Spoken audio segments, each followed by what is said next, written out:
ዜና መጽሔት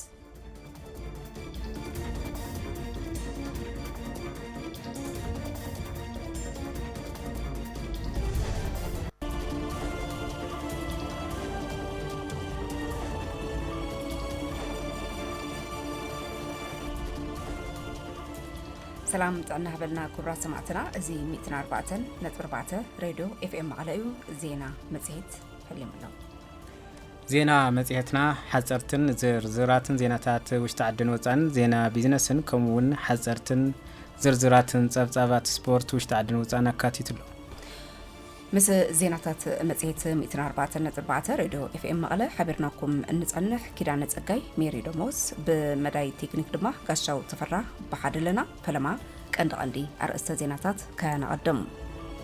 منغسي فيدرال مهيا سرحتنياتات منغستي مخلكالو مسل منبارن ممقابن دق سبات مغفاف ويدما مخلكال مالتيو كبلا حلفيت بيت صحفت فتحي كفله كتم حاولتي ويزرو لتجعل ولد هورا حبيران هبه 18 ከተማታትን ወረዳታትን ዘዋ መብራቅ ትግራይ ዝርከባ 65 አምቡላንሳት ይሁ ዝነበራ ሰባዊ ግልጋሎታት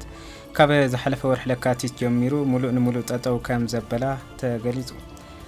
መንግስቲ ፌደራል ህዝብ ትግራይ ንሰላም ጠጠው ኢሉ እናሃለወ አንጻር ዜግነቱን መንነቱን ዘቕንዐ ተደጋጋሚ በደላትን ዕጽዋን ይፍጽመሉ ከም ዘሎ ጉዳት ኩናት ነበርቲ ከተማ መቀለ ገሊጾም ካብ ወጻኢ ድማ እስራኤል ነመራሕቲ ኢራን መቅንጻል ክቅጽል የክትብል ተሐንያ ናብ ዝርዝሮም ክንሰግሪና ፈለማ ሓጸርቲ ዜናታት ከነቀድም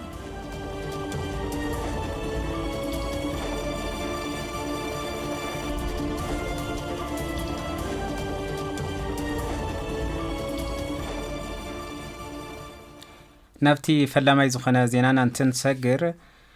ቤት ጽሕፈት ግልጋሎት መስተማይ ጨንፈር ክፍለ ከተማ ሓድነት ካብ ኩለን ጣብያታት ማሕበረሰብ ፎረም ኣብ ዝተረኸብሉ መደባት ቀዳማይ ፍርቂ ዓመት ከም ዝገምገመ እቲ ቤት ጽሕፈት ኣፍሊጡ መተሓበሪ ምሕደራ ዘርግሕን ጽገናን ማይ ጨንፈር ክፍለ ከተማ ሓድነት ኣይተ ሙልጌታ ሓድሽ ከም ዝበልዎ ከም ቤት ጽሕፈት ግልጋሎት መስተማይ ኣብታ ክፍለ ከተማ ብፍትሐውነትን ንሕብረተሰብ ንክበጽሕ ፕሮግራም ብምንጻር ዝሓሸ ስራሕቲ ይስራሕ ከም ዘሎን መስመር ማይ ዘይበጽሕን ከባብታት መስመር ማይ ብእዋኑ ንክበጽሕን ዝተበላሸው መስመር ማይን ትቦን ብእዋኑ ናይ ምጽራይ ኩነታት ከም ዘሎን ካብቲ ናይ ማይ ዝኽፈል ዝነበረ ክፍሊት ወሰኽ ክፍሊት ከም ዘሎን ሕብረተሰብ ዝተጠቐመሉ ማይ ካብ ዕለት 1 ክሳብ ዕለት 25 ኣብ ዘሎ መዓልቲ ናብ ቤት ጽሕፈት መጽኡ ክፍሊት ይኸፍል ስለ ዝነበረ ሕዚ ግን ኣብ ቀረብኡ ኣብ ዝርከብ ባንኪ ወጋገን ከይዱ ክኸፍል ከም ዝኽእልን ወይ ድማ ኣብ ገዝኡ ኮይኑ ብሞባይል ብእዋኑ ክኸፍል ከም ዘሎ ብእዋኑ እንተዘይከፊሉ ግን ምስ ቅጽዓቱ ዝኸፍለሉ ኩነታት ከም ዘሎ ኣረድዮም ከም ቤት ጽሕፈት ግልጋሎት መስተማይታ ክፍለ ከተማ ሕጽረት በጀት በምህላው ሕጽረት ንብረት ከም ዘሎን ብሰንኪ ጸገም ትራንስፖርት ማይ ተበላሹ ንበረኻን ትፈስስ ብእዋኑ ጠጠው ናይ ምባል ጸገም ከም ዘሎን ናይ ሽፍት ማይ እንትዛባዕ ብእዋኑ ነቲ ተጠቃሚ ሕብረተሰብ ዘይምንጋርን ሕብረተሰብ ዝተጠቐመሉ ማይ ብእዋኑ ዘይምኽፋልን ማይ ኣብ ዝመጸትሉ ልዕሊ ዓቐን ናይ ምጥቃምን ናይ መበለሻውን ኩነታት በሰፊሕ ዝረአየሉ ኩነታት ስለ ዘሎ እዞም ጸገማት ንምፍታሕ ከም ቤት ጽሕፈት ንቐጻሊ ዝለዓለ ቆላሕታ ተዋሂቦ ከም ዝስርሕሉ እቶም መተሓባበሪ ወሲኹም ገሊጾም በማሕበረሰብ ፎረም ዝተልዓሉ ሕቶታት ህዝቢ በሰንኪ ሕጽረት ማይ ካብ ጉድጓድ ማይ ይጥቀማሉ ከም ከተማ ድማ ፍትሐውነት ተዝረአ ኣብ ገሊኡ ማይ ዘይተጠፍአሉ ኩነታት ኣሎ ኣብ ገሊኡ ድማ ልዕሊ ወርሒ ማይ ተጠፍአሉ ኩነታት ኣሎ ዝብሉ ሕቶታት ተላዒሎም ኣብ መወዳእታ ድማ ብዝምልከቶም ኣካላት መብርሂ ተዋሂቦም ይከብል ርክብን ሓበሬታን ክፍለ ከተማ ሓድነት ኣብ ዝለኣኾ ሓበሬታ ኣመልኪቱ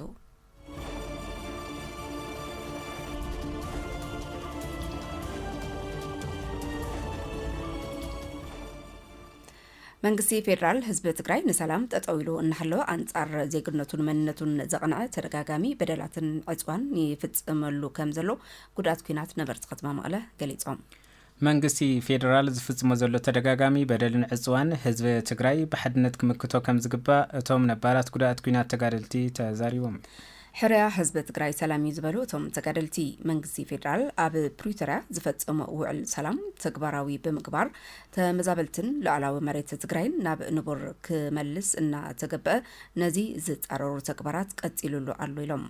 ህዝቢ ትግራይ በብመዋእሉን ዝመፁ ወራራትን በደላትን እንዳመከተ መንነቱን ሃለዋቱን አረጋጊጽ ይዝበሉ እቶም ተጋደልቲ ሕዚ እውን የጋጥሞ ዘሎ ኩለ መዳይ ዕፅዋን ምፍሻልን ንምምካትን ብሓድነት ክቃለስ ይግባ ኢሎም ምሁራትን ፖለቲከኛታትን ትግራይ ዘለዎም ኣፈላላይ አጽኒሖም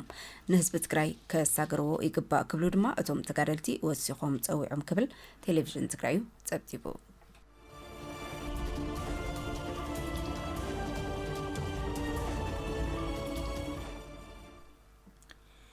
ኣብ 18 ከተማታትን ወረዳታትን ዞባ ምብራቕ ትግራይ ዝርከባ 65 ኣምቡላንሳት ይህቦ ዝነበራ ሰብኣዊ ግልጋሎታት ካብ ዝሓለፈ ወርሒ ለካቲት ጀሚሩ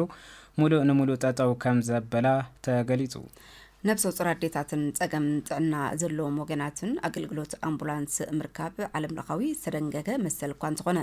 ካብ ወርሒ ለካቲት 2018 ዓ.ም ጀሚሩ ናብ ትግራይ ዝኣቱ ነዳዲ ምቁራጹ ስዒቡ እቲ ግልጋሎት ቋሪጹሎ ተባሂሉ ኣብ ማሕበር ቀይሕ መስቀል ትግራይ መተሓባባሪ ፕሮግራማት ጨንፈር ዞባ ምብራቕ ትግራይ ኣይተ ኣሸናፊ ኣብርሃ ከም ዝበልዎ ከም ዞባ ኣብ ሰላም እዋን ብ49 ኣምቡላንሳት በብዓመቱ ብማእኸላይ ገምጋም ን80,000 ወገናት ካብ ናብን ግልጋሎት ዝህብ ዝነበረ ትካሎም ኣብ እዋን ኩናት ግና ስራሕቱ ተዘሓሒሉ ጸኒሑ ኢሎም ኣብዚ ሕዚ እዋን ጨንፈር ቤት ጽሕፈቶም በዝሒ ዝውነነን ኣምቡላንስ ብቁፅሪ ናብ 65 ክብ ዋላ እንተበላ ኣብ ትግራይ ሕፅረት ነዳዲ ብስፍሓት ብምህላው ግን ስራሕትና በኣሉታ እናጸለዎ መጺኡን ኣሎን ክብሉ ድማ ገሊጾም ካብ ወርሒ ሓምለ 2017 ዓ.ም ክሳብ ወርሒ ጥሪ 2018 ዓ.ም በብእዋኑ ይወሃበና ብዝነበረ ውሱን ነዳዲ ንልዕሊ 11,000 ነፍሰ ጡር ኣዴታት ዝርከቦም 18,272 ወገናት ግልጋሎት ኣምቡላንስ ይምና ኢና ዝበሉ ኣይተ ኣሸናፊ ካብ ወርሒ ለካቲት 2018 ዓ.ም ጀሚሩ ናብ ትግራይ ዝኣቱ ነዳዲ ደው ብምባሉ እንህቦም ግልጋሎታት እውን ክነቋርጾም ተገዲድና ኣለና ክብሉ ሓቢሮም እዮም ከም ሳዕቤኑ ኣብቲ ማሕበር ዝነበሩና ኣባላት ካብ ግዜ ናብ ግዜ እናነክዮም ዝበሉ እቶም መተሓበሪ ካብ ዝተፈላለዩ ገበርቲ ሰናይን መዳርግቲ ኣካላትን በብዓመቱ ክረኽቦ ዝግባእ ዝነበረ 106 ሚልዮን ብር ናብ 16 ሚልዮን ብር ከም ዝወረደ ድማ ተዛሪቦም ሓራሳት ኣዴታት ይኹና ጸገም ጥዕና ዘጓነፎም ወገናት ግልጋሎት ኣምቡላንስ ክረኽቡ መሰልን ዓለም ለኸ ድንጋገን እዩ ዝበሉ ኣይተ ኣሸናፊ ስለ ዝኾነ መንግስቲ ኢትዮጵያ ኣብ ልዕሊ ትግራይ ኣንቢርዎ ዘሎ ክልከላ ነዳዲ ከልዕሎ ጸዊዖም ገናሕቲ መኻይን ኣምቡላንስ እቲ ትካል ኣብ ዝሓቦ ርእቶ ድማ ሰብኣዊ ደገፋትን ፖለቲካን ነጻጺልካ ክረአይ ከም ዘለዎ ብምሕባር ኣብ ከቢድ ማሕበራዊ ጸገማት ወዲዑ ዘሎ ህዝቢ ትግራይ ንምድሓን ኩሉ ትግራዋይን ፈታዊ ትግራይን ንዓለም ድምፁ ከስምዕ ድማ ብዝጋጣሚ ኣተሓሳሲቦም ክብል ድምፂ ወያነ ትግራይ ጸብጺቡ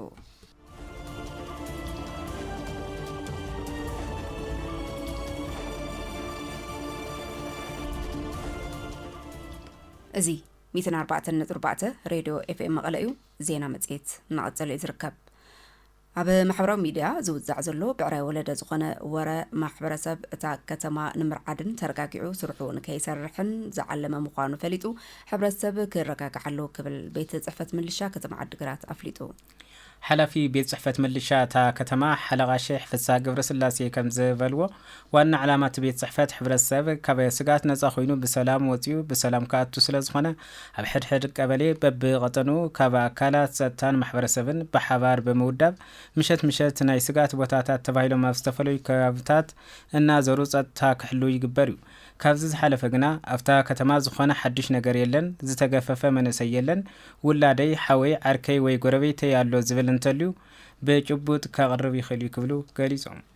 ብመሰረቱ ናይ መንግስቲ ኣንፈት እውን ከምኡ ዝበለ ከም ዘይኮነን ናብ ከምኡ ዓይነት ፍጻመ ዘይኸይድ ምዃኑን ፈሊጡ ማሕበረሰብ እታ ከተማ ደቁ ብስርዓት ትምህርቶም ክከታተሉ ተረጋጊዑ ስርሑ ክሰርሕ ከም ዘለዎን ኣገንዚቦም ቅድም ክብል እውን ኣብዚ ከተማ ብብዕራይ ወለደ ወረ ሻዕብያ ኣትዩ እናተባሃለ ከም ዝጸንሐን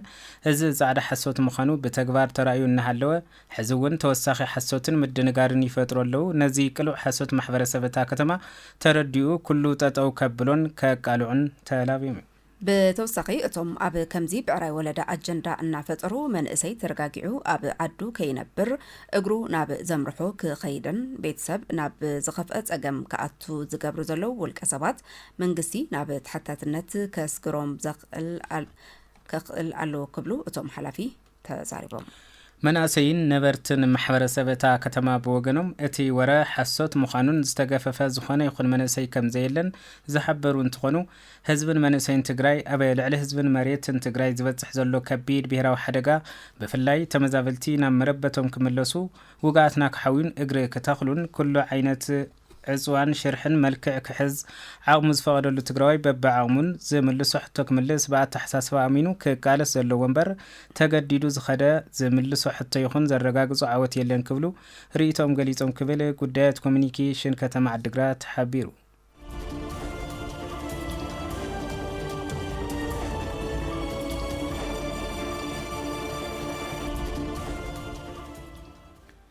أبا حفشة هوسبيتال سحول زسرح زلو سرحتن نقصالي كسرح زقبومن أبا زبلو بدرجة كتما حزباو كونفرنسي كاير كم زلو تحبيرو أبتو أنز ترخبو كنتيبا كتما شرن داسلاسة أيتا قبر مدن يوحنس حفشاو هوسبيتال سحول نكتمانات رح زيكونس كم زوبا سمين معراب تقراي تمزابلتي زوبا معرابن كفال زوبا مأخلن قلقالوت أب محاب كم زركبن أبزح زوان كاب جيزينا بجيزي إنا تمحيشة إيمتس كم زلون نزي زر زلولوتي أمرار حن سرحتنياتاتن اتو هوسبيتالن قبر تسنين زر على أستواتو إنا قبرو كم زلون قليزوم أبا وشتو زنبرو نايج أنا موقار سرحتي أبا مسرح حدشتي هنساتات مملا استفلالو ناو تحكمنان كالو سحشة سرحان كم استسرح زحبرو توم كنتيبا كابزن لعلي بستاندرد تلخلكيعو موديل كخونن كزمنن ناي منقست عام طرح أخول سلا زيكونا تساتفو كل محبرسب كم زتقلب ها غنزيبو وانا ام حداري زوبا سمين معراب تقراي ايت ولد ابرحا قبرت عدق بقدهم كاب كل جميرو كساب تساتفو زي منقساو تكالات زقبر زلو زعقبو زرحتي زي مسكون غينم حزون ابتو سبيتال زرأيو زلو تساقمات مليوم نكفتحو ابتي زوبا مستركبو سب حفتي بموداد اب كتسل تقوانات ناي جنزب اتوت متخاب كم زقبر عردهم وانا مكايد سراح حفشة هوسبيتال سحول ايتا إرمياس قوعش بوغنوم اتستخيد هزباو كونفرنس ابا قتلتي سرحهم كمي مس هزبت حبابيروم كم سرحن مچو بايتا زفترا كم زنبرن زحبرون تخونو بفلاي ات هوسبيتال دم بانكن اوكسيجين بلانتن كالوتن نخمالو زملكتهم اكالات تخرت نخقبرلو اتحساسيوم ابا موداتا تساتفتي اتي كونفرنس كم زبلو ابتي زتقايد كونفرنس مستافهم حقوزات مقانومن ابت عودتون زحاشة سرح تسرحو كم زرأيون تتأنخرهم كقصلون بوغنهم كابهم زدل كل حاجز كم زقبرو تزاربهم كبل حبريتان ركبن كتما الشرن داسلاسة حبيرو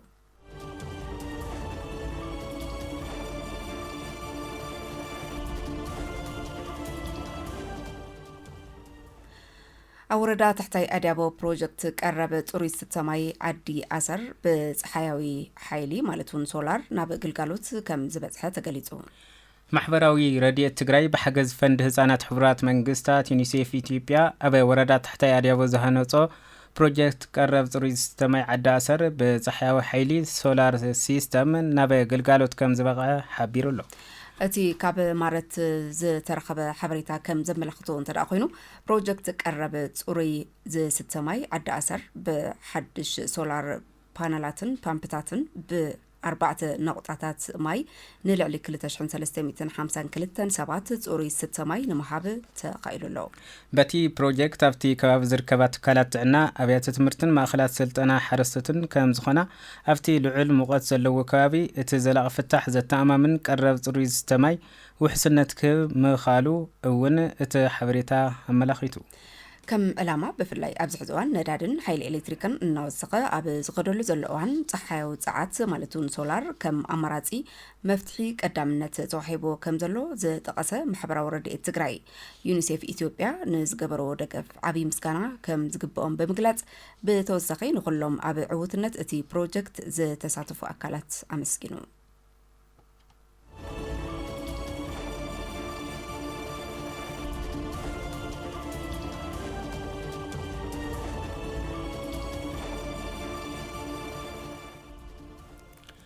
كبراتن كوران سمعتنا حزد ما بزرزر نريم زيناتات كنسجر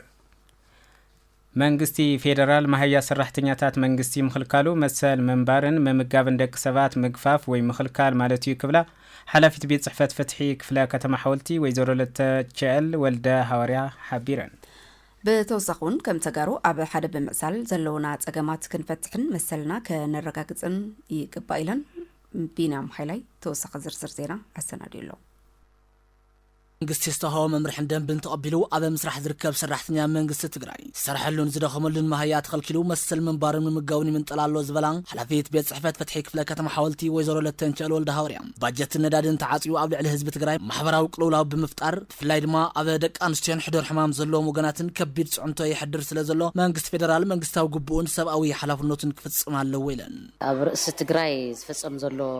መቐጸልታ ኢለ ዝሓስዋ እዚ እስኹብል ተለኹ ሓደ ማሕበረሰብ ወይ ከዓ ሓደ ህዝቢ ዘድልዮ ሓደ ምግቢ እዩ ዋና ነገር ምግቢ ኣነ ከም መንግስት ሰራሕተኛ ኣፈይ እንድሕር ተዓጽያ ክዛረብ ይክእልን መሰል እውን የብለይን ማለት ስለዚህ ንክንዛረብ በልዕ ኣለና መሰልና ክነሓተት እውን ክንበልዕ ኣለና እዚም ሰባት እዚኦም ዞም ፌደራል ዝበሃል መንግስቲ ናይ ትግራይ በጀት እናሰርሕና እናሃለና ግልጋሎት እናሃብና እናሃለና በጀት ኣውኢዶም ስለ ዘለዎ ዋጋ ዝሰርሕናሉ ዓጽዮምና ኣሎ ስለዚህ እንድሕር እዚ ተዓጽዮ ድማ ማምሎ ሞተሎ ሕርሰሎ ብፍላይ ደቂ ኣንስትዮ ዓራሳት እኒዋና ናይ ሽኮር ሕሙም ኣለና ክጸንሕ እኳ ዘይክእል ማዋላ ኩሉ እኳ ዘይጸንሕ እንትኾነ ተናእሰግን ኣብ ሽግር حلفه خيا أخلهم حزون مقصلتا نتسقم زقصلوا لزلوهم سلازي محرسب عدمون زينا رأي خمسة رأي حلفنا زلوا قداي سلزقنا أنا فتح زليو تخرج زليو منياتو سبات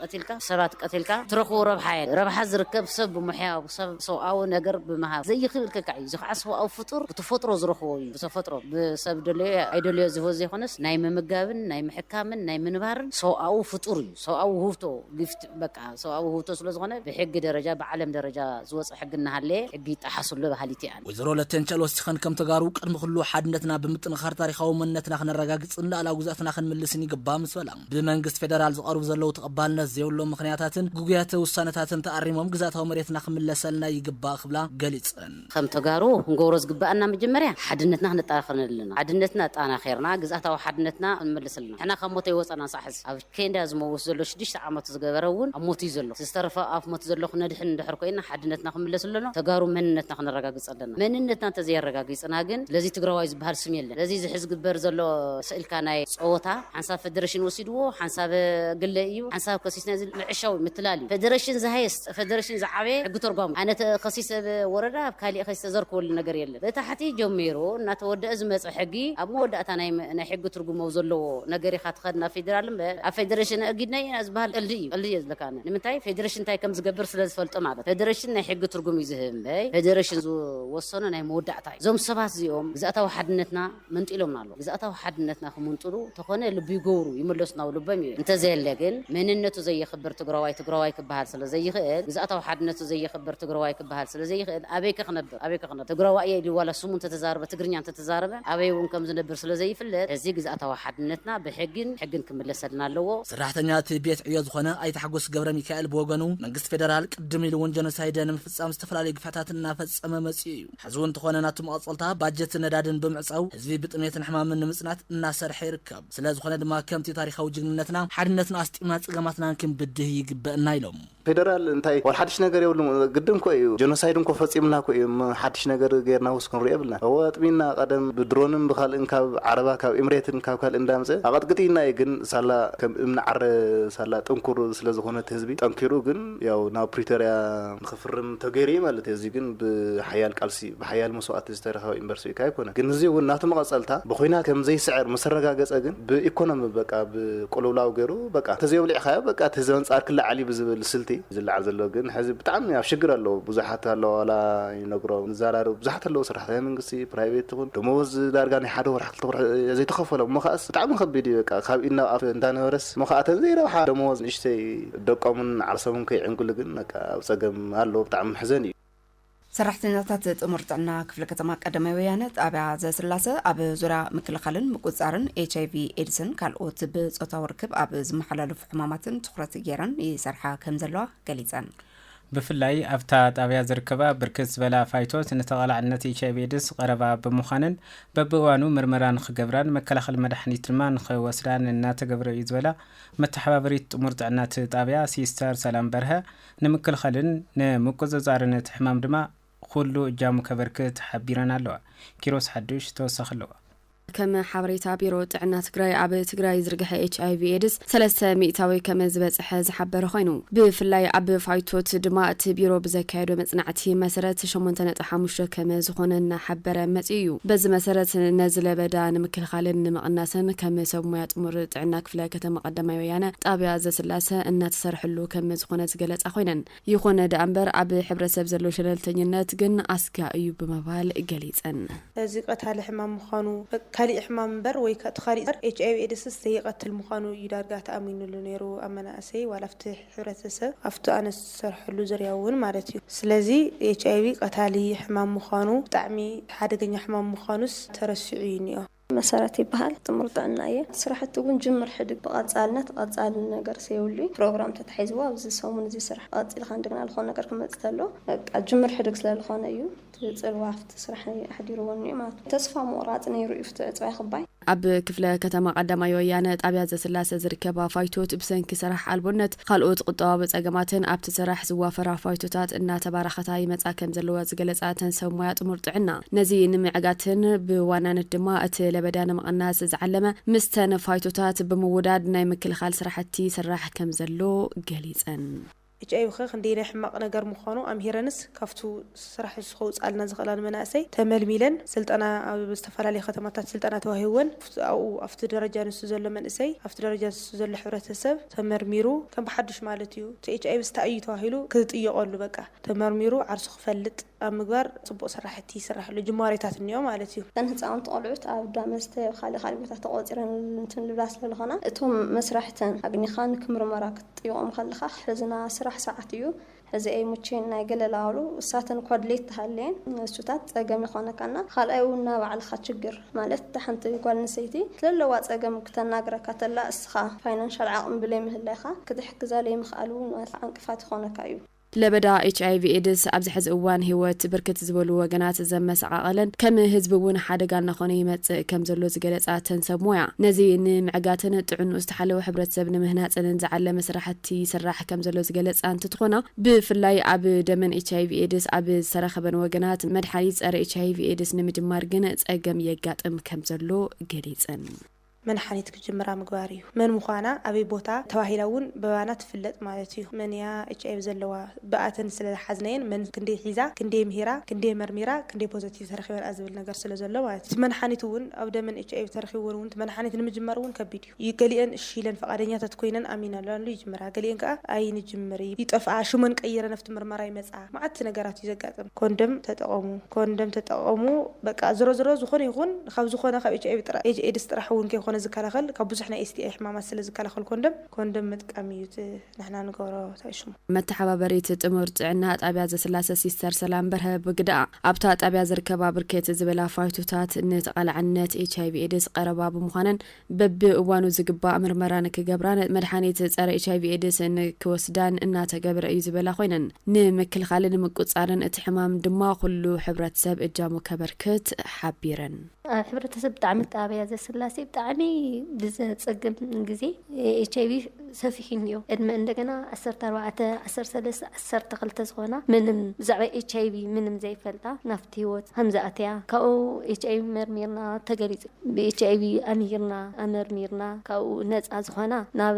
كي حلفن مكلا قلني إني HIV تن مرحني زلوا عندنا مرحني كجمرة هندي تعري كبر زينا متيت فنوميتنا 4.4 راديو في مغلنا غزالي أبا تقرأي بستفدت انتطاو كوينات سيعبو حمام فيستولا قدم 17 عمتات نافز نبرلو كبير كونتات تسفح في حكم زركب أبا ماخل حكمنان محبحبن حاملين فيستولا مغلا ميديكال دايريكتر دكتور ملاكو أفرها حبيرو دكتور ملاكو وسيقوم حمام فيستولا نمكوتصار قد كل حبرتسب كم زغنن بفلاي دما ميدا أب معباي قنزابة أبرتعو نكسر رح تسوي عم برانو لاي توسخي زرزر زينة السنة ديلو ኣብ ትግራይ ብዝተፈጸመ ጀኖሳይዳዊ ኩናት ተስዒቡ ሕማም ፌስቱላ ናብ ዝለዓለ ብርክ ዝርግሐ ተስፋሕፊሑ ከም ዝርከብ ኣብ ማእኸል ሕክምናን ምሕብሓብን ሓምሊን ሆስፒታል መቐለ ሜዲካል ዳይሬክተር ዶክተር መልአኩ ብርሃ ገሊፆም ቅድሚ ጦርነት ምስ ዩኤንኤፍ ዝበሃል ድርጅት ፌስቱላ ካብ ዓለም ነጥፍ ዝብል ጭርሖ ኩለን ካብ ፌስቱላ ተታሒዘን ዝመፃ ደቂ ኣንስትዮ ፐርሰንት ርኢኻዮ 75% ዝኾና ብጌጋ መጥባሕቲ ካንሰር ብገለ እዩ ጥዕና ቢሮ ብጣዕሚ ዝተዋደደ ስራሕ መራእያ ዝኸውን ነገር ተሰሪሑ ፀጋሚ ሕርሲ ዝመፅእ ፌስቱላ የለ ትብሎ ዝትኽእለሉ ደረጃ ተበፂሑ ነይሩ ግን ድሕሪ ጦርነት ሞት ኣዴታት ካብ 100,000 ብሂወት ዝውለዱ ቆልዑት ላብ 842 5 እጥፊ ይወሲኹ እቲ ናይ ፌስቱላ እውን ከዚ ካብ 26 ደቂ ኣንስትዮ ፌስቱላ ይተሓዝ ኣለዋ ማለት ክነወዳድሮ ተለና ዝያዳ እዩ ስለዚ ድሕሪት ላብ 17-18 ዓመት ኢና ተመሊስና ኣብ ትግራይ ዘሎ ኩለ መዳዊ ቁልውላዊ ሕማም ፌስቱላ ንምቅፅፃር ኣብ ዝግበር ምንቅስቃስ ናይ ባዕሉ ኣሉታዊ ፅዕንቲ ይሕድር ከም ዘሎ ዝሓበሩ ዶክተር መልአኩ ግልጋሎት ሕክምና ሕማም ፌስቱላ ብነፃ ዝወሃብ ከም ዝኾነን ሕብረተሰብ ብዘሎ ኢኮኖሚያዊ ፀገም ኣብ ግምት ከየእተወ ብቐሊሉ መፂኡ ክሕከም ከም ዝኽእልን ድማ ሓቢሮም ተነኣሰ 3 ወርሒ 2 ወርሒ ይድቅሳ እየን ናይ ሓደ ሕሙም ድማ 3 ወርሒ ክትድቅስ ተለኻ በብወርሒ ክትሕክሞ ዝነበራ ናይ 2 ሕሙማት ባጀት እውን ይወስድ እዩ ሕማም ፌስቱላ ብርሱም ዝነበረ ሕማም ዝተሓዚ መጻት ኣለዋተን ግዳያት ወይ ሰባይን ሞይቱ ክልተ ቆልዑት ሞይቶም እዮም እቲ መጉዳእቲስ ኩለ መዳሩ ትዋላት ዝሕክም ሓኪም እውን ፀገም ዝነበረ እዩ ግን ከዚ እቲ ዘሎ ኩነታት ሪኦ ተለኻ ኣብ ፀገም ኮይናስ ከዓፀወት ዝባብ ምግልጋላ ተባሂሉ ትዝተዋበና ጠበተ ብጣዕሚ ናብ ዘካታሚ ነምስክኖ ፀገም ዘለዎም ኣብ ገዛ ኮይኖም ዝሳበዩ ገለ ተሃልዮም ዝግጅት ናይቲ ሓምሊን ጥቡቅ እዩ ዘሎ መፂኦም ግልጋሎት ክረኽቡ ኣብ መወዳእታ ካብ ግዜ ናብ ግዜ ብቁፅሪ እናወሰኸ ዝርከብ ሕማም ፌስቱላ ንምክልኻል ግደ ኩሉ ሕብረተሰብ ዋላ እንተኾነ ብፍላይ ድማ ትካላት ሚድያ ግና ኣብ ምዕባይ ግንዛበ ንሕብረተሰብን ትኩረት ሂበን ንክሰርሐ ድማ ፀዊዖም ዓብይ ተራ ዘለዎ ሚድያ እዩ ሽንቲ ቀትርን ለይትን ዘይምቁፅፃር ሞት ቆልዓ ምውላድ ነዊሕ ሕርሲ ክህሉ ኣለዎ ዳርጋ 9% ስሙት እየን ዝወልዳ ዘን ፌስቱላ ዘለወን 3 ድማ ምስ ተወለዱ ዝሞቱ እዮም ስለዚ 93% ናይ ቆልዑት ብሳዕን ኣለወን ማለት እዩ ስለዚ ሓንቲ ጓል ኣንስተይቲ ቀትርን ለይትን ሽንቲ ዘይምቁፅፃርና ኣፀጋሚ ሕርሲ ሞት ቆልዓ ተወሊዳ ትራንስፖርት ኣለዎ ናይ መድሓኒት ይኽፈልን ናይ ላቦራቶሪ ይኽፈልን ብሓደ እንድሕር ተረባሪብና ተንዝሕክማ ክንሕክማና ፌስቱላ እውን ታሪክ ክንገብሮ ኢና ኣብ መንጎ መራሕትና ዘሎ ዘይምርዳእን ህልኽን ብዘተ ክኣሊዎን ንድሕንነት ተጋሩን ትግራይን ኣብ ሓደ ክሓብሩ ይግባእ ኢለን ዘዘራርብናይን ኣዴታት እዚ ከምዚ ኢሉ እናሃለወ ተጋሩ ልዕሊ ዝኾነ እዋን ሓድነትና ብምጥንኻር ሰላምና ክነውሕስን ልምዓትና ብራኸ ትግራይን ክነረጋግፅ ይግባእ ኢለን ሜሪ ደሞዝ ዝርዝሩ ክተቕርቦ እያ ሕድሪ ስዋኣትና ከይዓብር ኣብ ዝተፈላለዩ ከባብታት ዝርከቡ ተጋሩ ኣብ ቁርፂ እዋን ትግራዋይነቶም ከጠናኽሩ ይግባእ ዝበላ ዘዘራርብናይን ኣዴታት ነበርቲ ከተማ መቐለ ንኽብሪ ትግራይን ተጋሩን ክበሃል ረዚን ዋጋ ተኸፊሉ እዩ ዝበላ ኮይነን ሕዚ እውን መራሕትና ኣፈላለዮም ንጎኒ ሓዲጎም ንስለ ህዝቦምን ዓዶምን ክሓስቡ ይግባእ ክብላ ሓቢረን መኸዘን ምሳሌ ንሕና እዞም ካባና ተፈልዮም ከይዶም እኒአው ዓዶም መፂኦም ምሳና ኮይኖም ናዞም ስዋኣት ሕድረ ፅኒዖም ዓዶም ምሳና ኮይኖም ክምልሱ እኒኦም ማለት ያነ ሓደ ምሳና ሓደ ኢዲጓንቲ ኮንኒኦም ኩሎም ደቅና እዮም ናእትማሊ በረኻ ቃዊሮሞም ልመፁ ደቅና ሳቶም እዮም አንሕናም ንጥይቆም ኢና ትግራይ ከምልስ ይተኻኽሉሎም በይ ዓዱ ከፊሉ ደቁ መምራሕ የጠፋይሰ ግን ትግራይ ክል ተኻኽሉ ዋላ ከዝብ ፈቀዱ በረኻኛ ይሞትሎ ይሐይለተማ ታሪክ ጀጋኑ ትማልን ሎምን ብዝግባእ ክስነድን ኣብ መንጎ መራሕትና ዘሎ ዘይምርዳእን ህልኽን ብዘተ ከኣሊዎን ንድሕንነት ተጋሩን ትግራይን ኣብ ሓደ ሓሳብ ክሓብሩ ይግባእ ኢለን ደቅናስ እስኹም ኢኹም ቃዊርኩም መፅኹም እንዲያም አንሕና خلينا نير حسابنا حدر سواتين عبري لاول صنيحهم عصمتم اريوم لانا نغيروم تاريخ دقنا نغيروم مسانا كون لانا كوين عندنا يرنا ግን ልቦና ይሃቦም ወላ ዓዶም ይመልሶም ተንበረኻን ይውላ ዘመውዚን ይውላ ኢዲ ጓንት ኮይና ዓድና ነምለስ ተም ህዋትና ለዓዶም ይመለሱ ይየል سلامنا ندلي احنا وقوي ندلي سلامنا ندلي اخلنا تلفسسسب رغفهم قاصل القاره برخه يا اخلنا سلامنا ندلي እዚ ከምዚሉ እናሃለወ በበእዋኑ ኣብ ልዕሊ ህዝብን መሬትን ትግራይ ንዝፍጸሙ ዝነበሩ ወራራትን ኩናትን ብዓወት ደቂ ትግራይ ይዛዘሙ መንባሮም ዝገለጻ እተን ኣዴታት ካብ ኩናት ክሳራምበር መኽሰብ ኣይርከብን ብምባል ከም ተጋሩ ልዕሊ ዝኾነ እዋን ሓድነትና ብምጥንኻር ሰላምና ከነውሕስን ልምዓትን ብራኸን ትግራይ ከነረጋግጽ ይግባእ ክብላ መልእኽተን ኣሕሊፈን سلام إن عند البصور سلام ج لأنا أيضا سلام ኢና እንደል ሰላም ሓድነት ኢና እንደል ሞ ሓድነትና ነጠንክር እየለ ሓድነትና ክንስጥምዳ ሓደ ኮይና ሳተምቶም ኮይዶም ይውለው ነገሮም ላባ ዓድሞ ረበቶም ተመሊሶም ሓደ ኮይኖም ሓደ ትግራይም ክዕው እንደል ሕዚ ድማ ናብ ዜና ወጻኢ ክንሰግር እስራኤል ንመራሕቲ ኢራን መቕንጻል ክቕጽል እየ ክትብል ተሓንያ መንገዲ ኣየር እንግሊዝ ናብ ማእኸላይ ምብራቕ ዝግበር በረራታት ክሳብ ወርሒ ሰነ ከም ሰረዘት ኣፍሊጣ ናይ ዝብሉን ካልኦትን ዜናታት ወጻኢ ገብረ ዳንኤል ከም ስዕብ ኣዋዲዱ ኣሎ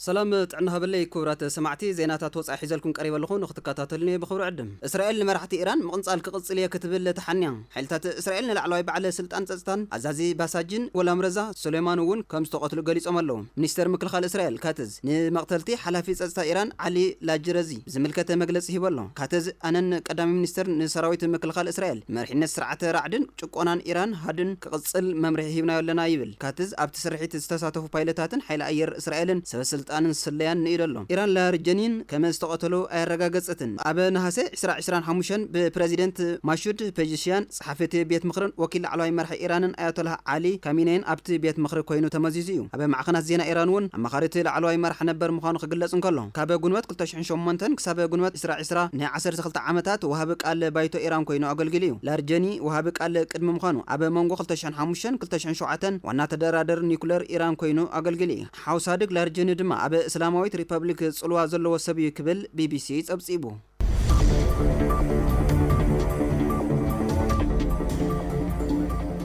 መንገዲ ኣየር እንግሊዝ ናብ ማእኸላይ ምብራቕ ዝግበር በረራታት ክሳብ ወርሒ ሰነ ከም ሰረዘ ተፍሊጣ ብሰንኪ ግጭት ማእኸላይ ምብራቕ መንገዲ ኣየር እንግሊዝ ገለ መስመራት በረራታት ክሳብ ወርሒ ሰነ ከም ሰረዘ ተፍሊጣ በዚ መሰረት እቲ መንገዲ ኣየር ናብ ዑማን ባህሬንን ዱባይን ተልአቢብን ዝግበር በረራታት ክሳብ 30 ጉንበት ንግዚኡ ተሰሪዙ ከም ዘሎን በረራታት ዱሃ ድማ ክሳብ 30 ማዝያ ደው ኣቢሎሎ ወሃብ ቃል መንገዲ ኣየር እንግሊዝ ብሰንኪ ቀጻሊ ዘይርጉእነትን ኩነታት ማእኸላይ ምብራቕን ዘይምርጋእ እቲ ክሊ ኣየርን ከምኡ ድማ ንዓማዊል ዝያዳ ንጹርነት ምፍጣር ግዚያዊ ምቁራጽ መደብ በረራታትን አናውሒና ያለና ክብል እንከሎ ነቲ ኩነታት ድማ በቀጻሊ ትግምግሞ ከምዘላን ምስ ዓማዊል ድማ በቀጥታ ርክብ ምግባር ዝተፈላልየ አማራጽታት ይህቡ ከምዘለውን ዝኾነ ሰብ ካብቶም ዝተሰረዙ በረራታት ትኬት ቆሪጾም ዝነበሩ ሰባት ናብ ካሊእ በረራ ናይ ምቕያር መገሸኦም ናብ ካሊእ ዕለተ ናይ ምቕያር ወይ ድማ ሙሉእ ገንዘቦም መሊሶም ናይ ምርካብ አማራጽ ኣለዎን ክብል ገሊጹ እንተኾነ መንገዲ ኣየር እንግሊዝ ኣብ ስዑድ ዓረብ ሪያድን ጅዳን ዝሓዞም በረራታት ይቕጽለሎ ክብል CNN ጸብጺቡ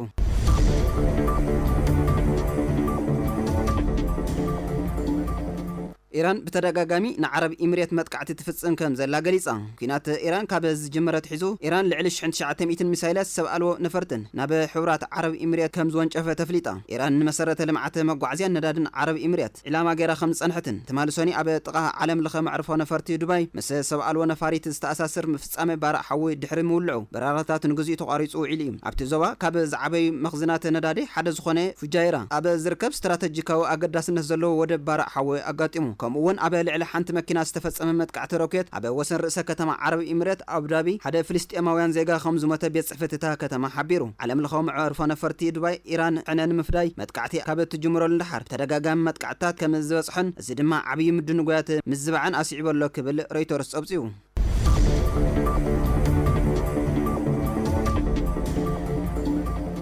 ኣብ ማእኸላይ ምብራቕ ዝተወልዐ ኩናት ዘጋጠመ ሕጽረት ነዳድን ንምቁጣብ ብዙሓት ሃገራት ህጹጽ ኣዋጅ ኣውጀን ብሰንኪ ምውላዕ ኩናት ኣሜሪካን እስራኤልን ምስ ኢራን ሕጽረት ነዳድ ዘጋጠማ ስሪላንካ ረቡዕ ህዝባዊ በዓል ክኸውን ኣውጃላ ፕሬዚደንት ስሪላንካ ኣኑራ ኩማራ ዲሳናያኬ ተማሊሶኒ ምስ ላዕለዎት ሰበ ስልጣን እቲ ሃገር ኣብ ዝገብሮ ህጹጽ ኣኼባ ካብዚ ዝኸፍእ ከይመጽእ ንመነ ንዝኸፍአ ነገር ግና ክንዳሎ ኣለና ክብል ገሊጹ ኣሜሪካን እስራኤልን ብ28 ለካቲት ኣብ ልዕሊ ኢራን ኩናት ምስ ጀመራ ኢራን ነቲ 20 ሚእታዊ ጠለባት ነዳዲ ዝዓለም እመሓላልፈሉ መጻወ ሆርሙዝ ዓጽያቶያ 9 ሚእታዊት ካብቲ መጻወ ሆርሙዝ ዝሓልፈ ነዳዲ ናብ ሃገራት ኤስያ ዝኸይድ ከም ዝኾነን እተን ኩለን ጠለባት ነዳዲን ካብ ማእኸላይ ምብራቕ ዝተማልአ ሃገራት ደቡብ ኤስያ ዘጋጠመን ሕጽረታት ነዳዲ ንምቅላል ዝተፈላለየ ስጉምታት ይወስዳ ከም ዘለዋ ተገሊጹ ስሪላንካ ረቡዕ ህዝባዊ በዓል ክኸውን ኣውጃላ ታይላንድ ዜጋታት እቲ ሃገር ተጠቃምነት ኣየር ኮንዲሽነር መዝሕልን ንኸጉድሉ ፎኪስ ክዳን ክኽደኑን መንግስቲ ይዕድም ኣሎ ማይናማር ናይ ውልቂ መኻይን ኣብ መለለይ ቁጽረን ተመርኪሰን ታርገአን ጎደሎ ቁጽሪ ዝውድእ ሎሚ ክንቀሳቐሳን ተውዒለን ጽባሕ ከዓ ታርገአን ሙሉ ሙሉእ ቁጽሪ ዝውድእ ከም ዝንቀሳቐሳ ውሳነ ኣሕሊፈሎ ባንግላዴሽ ሰዓት ንምቁጣብን ኣብ መላእቲ ሃገር ኤሌክትሪክ ሙሉእ ንሙሉእ ትጠፋኣሉ ሰዓታት ኣታኣታት ያላ ፊሊፒንስ ሰራሕተኛታት መንግስቲ ኣብ ሰሙን ሓንቲ መዓልቲ ኣብ ገዝኦም ኮይኖም ከም ዝሰርሑ ገይረሎ ቪየትናም ድማ ሰባት ብሽክሌታን ንህዝባዊ መጓዓዝያታትን ጥራይ ክትጥቀሙሉ የተባብዐሎ ክብል አልጀዚራ ጸብጺቡ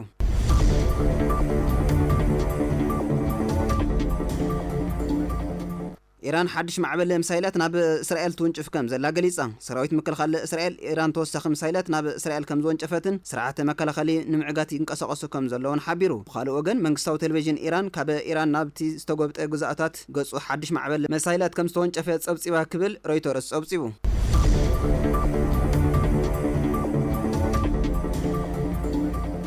ባርከስ ክቡራት ሰማዕትና ዜናታት ወጻኢ ንዘም ክትከታተልዎም ጸንሐኹም ይመስሉ ነይሮም ሰላም ክቡራት ሰማዕትና ሕዚ ድማ ናብ ዜናታት ቢዝነስ ሰጊርና ዋጋ ነዳዲ ንሓደ በርሚል ናብ ከባቢ $103 ከም ዝነከየ ማዕኸን ዜና ቢቢሲ ጸብጺቡ ኣሜሪካ እገዳ ነዳዲ ሩስያ ድሕሪ ምልዓላ ዓበይቲ ኩባንያታት ነዳዲ ቻይና ምስ ኣቕረብቲ ዝተጻረየ ነዳዲ ሩስያ ዝርርብ ጀሚረን ከም ዘለዋ እውን ምንጭታት ንማዕኸን ዜና ሮይተርስ ሓቢሮም እዮም ናይዚኦምን ካልኦትን ጸብጻባት ቢዝነስ ድማ መሳርሕትና ፊልሞን በየነ ብኸምስዕብ ኣዋዲድዎ ኣሎ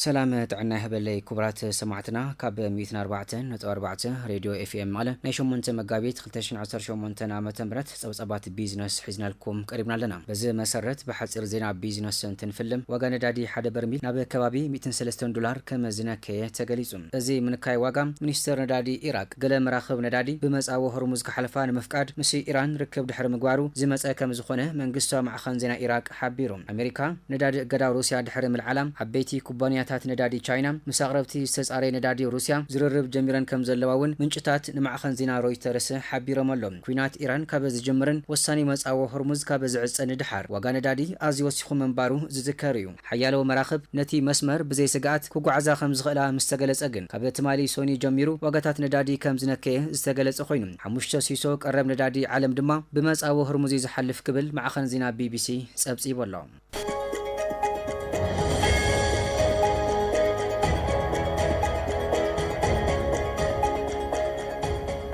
ክቡራት ሰማዕትና ካብዚ ብምቕጻል ሃገራዊ ሸርፊ ወጻኢ ባንኪ ንግዲ ኢትዮጵያ እንትንርኢ ድማ ዩኤስ ዶላር ብ153 ብር እናተገዝአ ብ156 ብርን ባዶ 7 ሳንቲምን እናተሸጠ ዝወዓለ ኮይኑ ፓውንድ ስተርሊንግ ድማ ብ190 ብርን ባዶ 1 ሳንቲምን እናተገዝአ ብ202 ብርን 99 ሳንቲምን ክሽየጥ ውዒል ኣሎ ዩሮ ብ175 ብርን 16 ሳንቲምን እናተገዝአ ብ178 ብርን 66 ሳንቲምን እናተሸጠ ዝወዓለ ኮይኑ ስዊዝ ፍራንክ ድማ ብ190 ብርን 31 ሳንቲምን እናተገዝአ ብ194 ብርን 11 ሳንቲምን ክሽየጥ ውዒል ኣሎ ኩዌት ዲናር ብ490 ብርን ባዶ 2 ሳንቲምን እናተገዝአ ብ499 ብርን 82 ሳንቲምን ክሽየጥ ዝወዓለ ኮይኑ ስዑዲ ሪያል ድማ ብ40 ብርን 78 ሳንቲምን እናተገዝአ ብ41 ብርን 59 ሳንቲምን ክሽየጥ ውዒል ኣሎ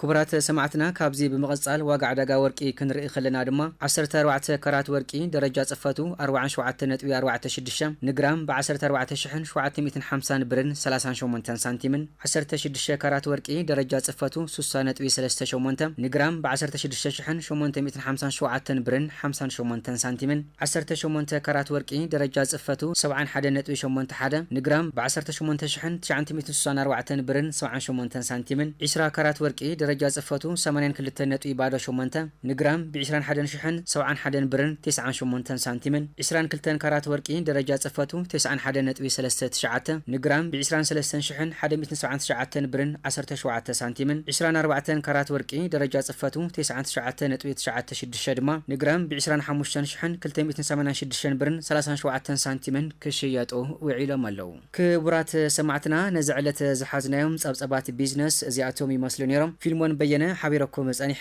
ንምክትታልኩም ነመስግን ምስ ዝተረፉ ምድላዋት 104.4 ሬድዮ ኤፍኤም መቐለ ድማ ጽቡቕ ጻኒሒት ክኾነልኩም ተመኒና ሰላም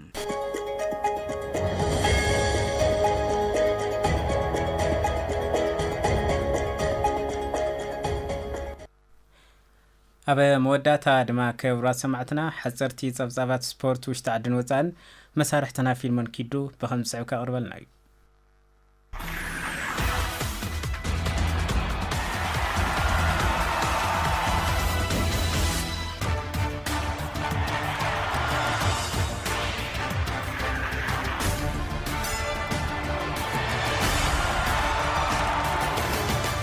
يغني لي على تاو سبورتسا وحبريتاو شتعدن وصان حيزلكم قريبا لخنو كاتسول بخورنا عدنكو حبيركم تصنف فيلمون كيدي بناي وشتعد حبريتا كجمله غانتا دق انستي ولوالو شامبيون كوينن بمغنيات معلت دق انستي مارشويت كاب 29 لكات جومير እንዳት خايد زنبره صواع مسوا قداماي ديفيجن غانتا دق انستي تግራይ تمال سوني 7 መጋቢት በሻምፒዮንነት ጋንታ ወልዋሎ ተዛዚሙ ሸሞንተ ጋንታታት ኣብ ክልተ ምድብ ተመድበን ዘካይዶ ውድድር ትማል ኣብ ጾታ ፍጻመ ወልዋሎ ምስ ምድረገነት ሽረ ተራኺበን ሙሉእ መደበኛ 9 ደቂቃ ማዕረ ሓደ ድሕር ምፍላይ مفلي فصون قلع والوالو 4-3 تعويتن شامبيون كوينن اب صوتا حلاوت لدات سغانتا والوالو ايدن برهانه اب صوتا حنتي فصون قلع ام مفلي ون حنتي فصون قلع بمدحان كوكب تغطم نيرايا اند درجاب زنبره غطم في الختمه حدنت نا اكاديمي بي ام حدن بادو رتيعن سالساي درجه حيزن زازيمن تصاواتي سغانتا والوالو هيرميلا ميكيل بلصت تصاواتي تودر حلاوت لدات والوالو ايدن برهانه بلصت حلاوت لدات تودر اسلطاني والوالو اندنت صغاي بلص اسلطان خوينم يوم بتوساخي نتغدالي تبرهت ابرا جزار يلون نتغداليت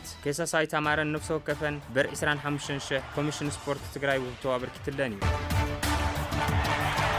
عمول قداماي برك بيت تمرس مقاله تتكات اتليتات من فراي زعلم بروجكت اتليتيكس سغنات متياش تزازيم نزي سلطنا بيرو تمرس تግራይ مسكروم اتليتيكس سبورت مانجمنت متحبار بمغنيات 11 لكاتيت استسمي سغنات اتليتيكس تግራይ مسندان تكا ولدن مفراين ساينساو سغر سبورت اتليتيكس بروجكت اوريصو اب 6 زواتات اب زركبا 6 ابيات تمرتي من 240 تمهار تربحت زغبره بروجكت اب سراح صنيحيو بمسرت زي حدا اكل لاي بروجكت زخنا اب كتما مقله كفله كتما سمين اب مول قداماي برك بيت تمرتي مقله بسبورت مانجمنت اتليتيكس كبروم استبهاله عوده اتليتيكس تتكا سبورتنياتات مفراي ابتا بيت تمرتي نربع سغنات تمهارو بمحقاف علاو سراح كم جمره تغليصو ابت مجمار سرع منقسقاس اتليتيكس سغنا استرخبو متحابر سبورت مانجمنت اتليتيكس كبروم زخونو انستراكتور غور ميكائيل تخلاي كم زغلصو نايز بروجكت وانا علامه بخينات استحسي اتليتيكس تግራይ من نقحن نابزل على بركن مصحن راي حيزو يسرح كم زلو حبيرم سلطنت تمهارو بوغنم እዚ ስልጠና مجمارو حاغوس كم ዝፈጠረሎምን ንቀጻሉ እውን ኣብ ዝሓሸ ደረጃ ክወጽሑ ከም ዝደልዩን ገሊጾም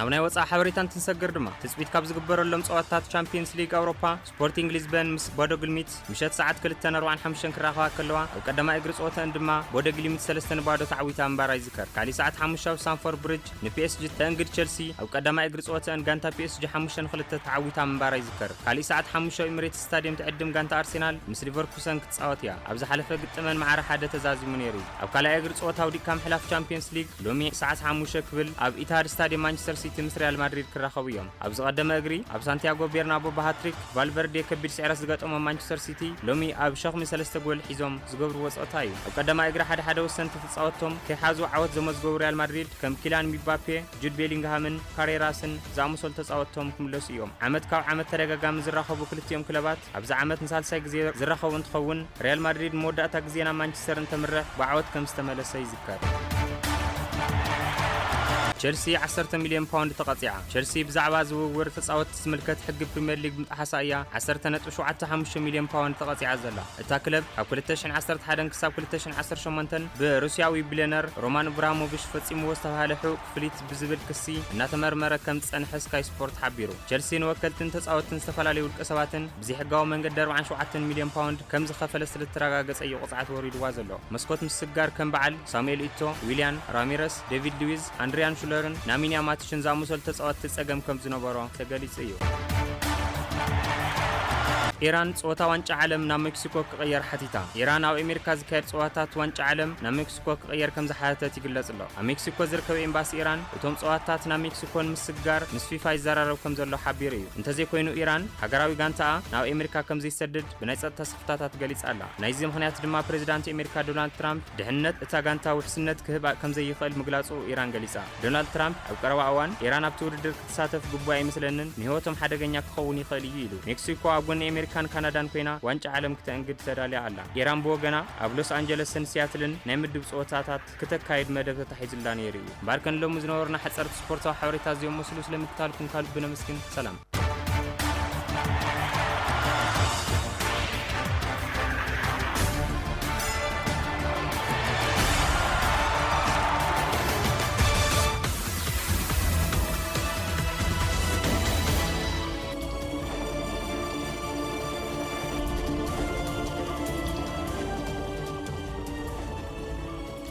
ዕለታዊ ዜና መጽሔትና ቅድሜ ምዝዛምና ቀንዲ ነጥብታት ዜና ክነዘኻኽረኩም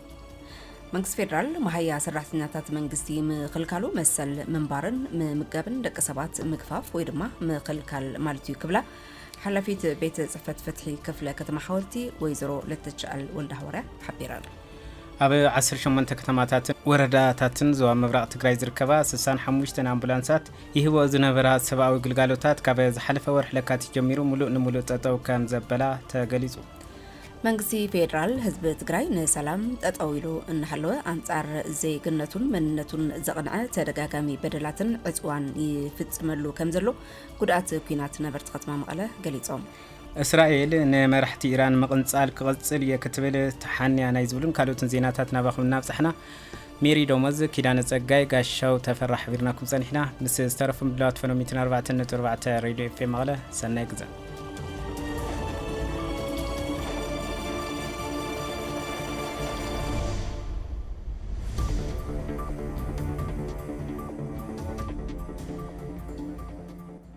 ዜና መጽሔት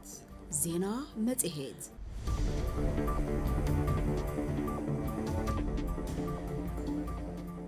ዜና መጽሔት ዜና መጽሔት